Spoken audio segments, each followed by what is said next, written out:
there, outlet to Hart. Ahead to Bridges. Bridges goes up and throws it down. Emphatic dunk from Mikal Bridges. It's 18-0. Brunson puts it up. Bang! What a start from the Knicks. 23-0. The Knicks vs Utah game turned into 2K playing on rookie mode. While New York was firing away and scoring with ease, the Jazz needed more than half a quarter just to get on the board. George trying to shake and draws the foul. Count it and one. And they get on the board. It took them 6 minutes and 33 seconds to score. This debacle of a first quarter ended with an astonishing 41-13, so that got me searching for the absolute worst opening to a game in NBA history. And your boy found the footage. Already to Magic. Magic to AC. Great pass. Score. Brilliant pass. Magic Johnson. Sensational play. Magic got owned. Cooper with the ball here in the first quarter. Gives it over to Billy Thompson, who's just in. To Scott. Two-pointer. He was standing in the line. Scott has got 17 points. The Showtime Lakers sucked the life out of this poor Sacramento Kings team with a 40-4 first quarter explosion. Honestly, I don't know how you find the willpower to keep on playing after this. Anyway, back to the Knicks because I got another bizarre stat for the history books. He is the best offensive rebounder in the league. And one of the worst free throw shooters in the league.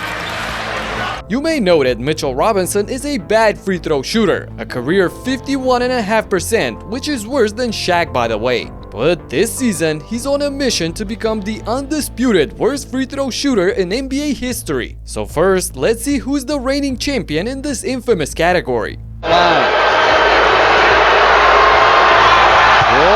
Didn't catch any iron. Wow, and he held the follow-through like he's Klay Thompson or something. Ben Wallace had a lot of these throughout his career, and in 2001, he finished the season with 33.6% from the line, the worst single-season free throw percentage in NBA history for players with significant attempts. No, everybody's got to be aware on the rebound because the rebound could go anywhere.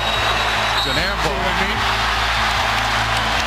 But that's child's play for Mitch this season, as he's currently shooting a mind-blowing 17.5%. 17.5! Unbelievable! As a Knicks fan, I've been utterly demoralized whenever he got fouled, knowing that this possession will most likely end with 0 points. Speaking of demoralized, this next clip will put some Bulls fans into depression.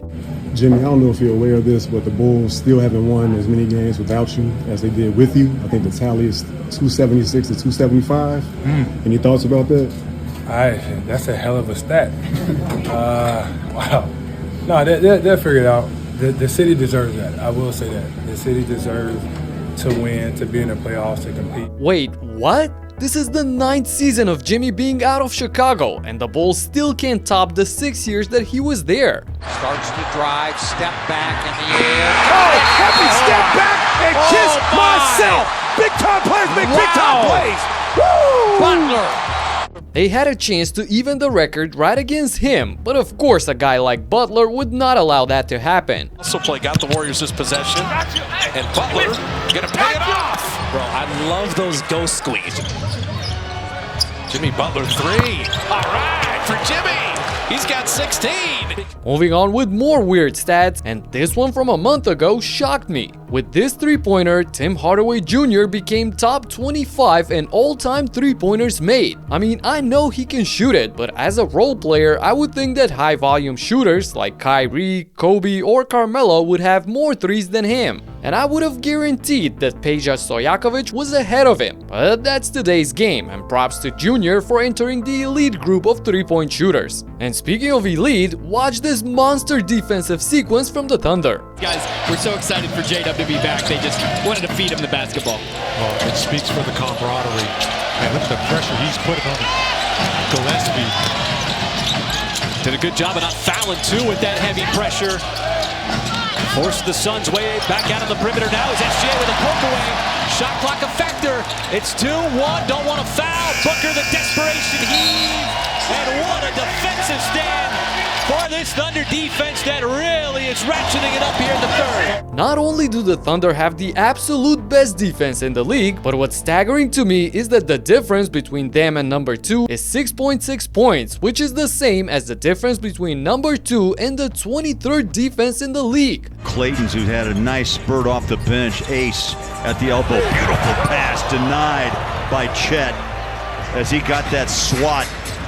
Just as Yusuf Nurkic released it, he gets back and flushes home too. Basically, OKC is in a separate category, an entire tier above everyone else, including the second best team. And that's exactly the case with Houston's rebounding, led by none other than Steven Adams. So the three goes behind his back, got the shot off the glass. The Rockets are on pace to become the best rebounding team in NBA history by a lot. And out of the 6 teams from the last decade that are in the top 25, 5 of them are Steven Adams teams. 2016 and 2017 Thunder, 2022 and 24 Grizzlies, and this Houston team. What a monster on the boards. He is constantly snatching the ball away from like 3 defenders that are all around him. He's at the University of Memphis twice. Durant over flag, missed. Adams dribble, comes back out to Şengün.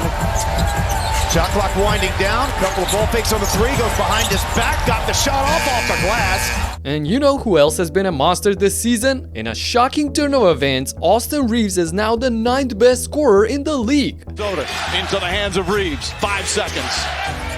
3 seconds, Reeves splits the defense, the floater in the paint, it's good! At the buzzer! Austin Reeves does it again! Wow!